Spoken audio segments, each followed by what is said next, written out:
Lesson 2: Gender-Fair Language. Gender-fair language promoting inclusivity.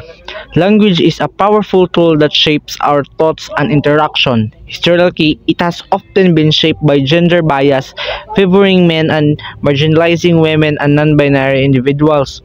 Gender-fair language aims to correct this imbalance by using inclusive, neutral, and respectful terms. This shift crucial in education, media, and workplaces, and legal system as it influences how people are perceived and treated and helping break down stereotypes and promote fairness. Understanding gender bias in language. Generic masculine terms. Terms like mankind and manpower reinforce the idea that men are the default and replace this with gender neutral and alternative like humankind and workforce. Professions like chairman should become a chairperson. Example, mankind has evolved over time. The correct is humankind has evolved over time. Next is default pronoun. Using he as default pronoun excludes women and non-binary individuals. Instead, use they as singular pronoun, which now widely accepted and endorsed by major language and authorities. Example, the wrong answer is a student must submit his paper by Friday. The correct is a student must submit their paper by Friday.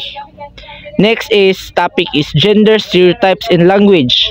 There are two types in stereotypes. The first one is harmful stereotypes. Language often reflects harmful stereotypes such as describing women as gentle and men as strong, limiting opportunities and creating unfair expectation. Example, the wrong answer is women are too emotional to lead. The correct is emotional intelligence is important in leadership. The second is focus on abilities. Gender-fair language encourages the use of terms that focus on a person's abilities rather than their gender, promoting more equitable view. The wrong answer is she is good at sports for a girl. The correct is she's good at sports. The next is patronizing language and diminutives. The first is undermining authority. Patronizing language such as referring to a woman as girl in professional setting undermines their authority and importance.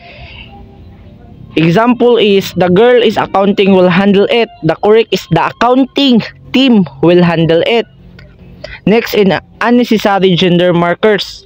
Terms like lady doctor or female CEO suggest that women in these roles are exceptions.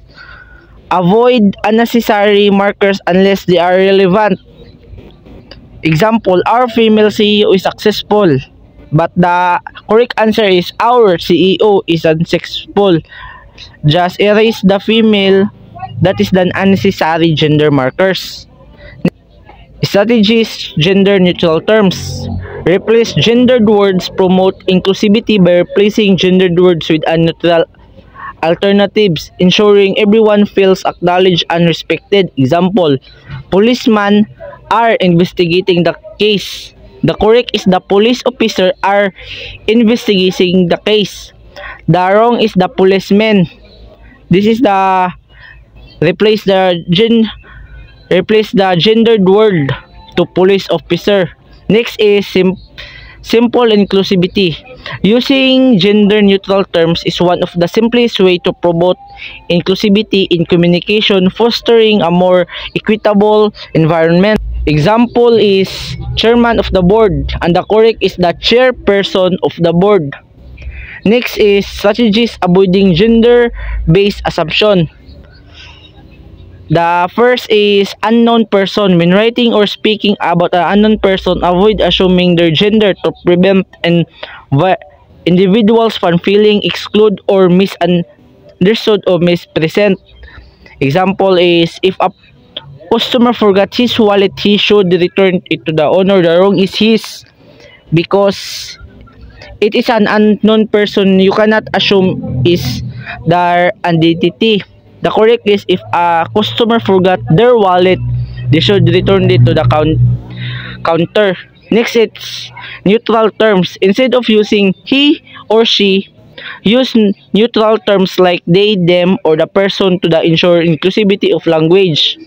Example, tell him or her to sign the form. That is wrong because never con this. The correct is tell them to sign the form. Next is strategies respecting personal pronouns. Preferred pronouns. Respecting people in preferred pronouns is crucial for fostering exclusivity and showing respect for the person's identity. Example, ask him about his ideas. Ask Al, and the correct is ask Alex about their ideas. So, in this one, you need to call him what his name. And next is common pronouns.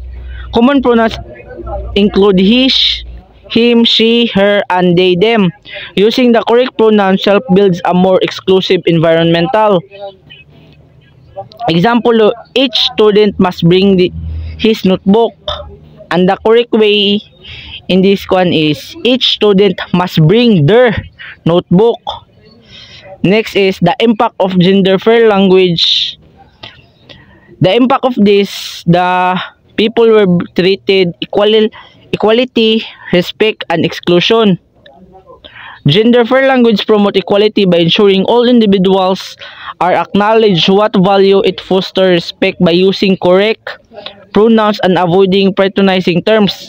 Ultimately, it creates more exclusive and environmental where people feel seen and heard. The benefits of using gender fair communication, it enhances the respect, improve exclusion and fairness. Gender fair communication enhance respect by acknowledging individual identities. It improve exclusion by avoiding bias and assumption. It promotes fairness by ensuring equal opportunity representation for all the genders, and this benefits more equitable and harmonious society. Conclusion, embracing inclusivity. Adapting gender fair language is essential for promoting inclusivity and respect in community, to understanding and addressing gender bias, using gender neutral terms, avoiding assumption and respecting personal pronouns. We can create more equitable environment.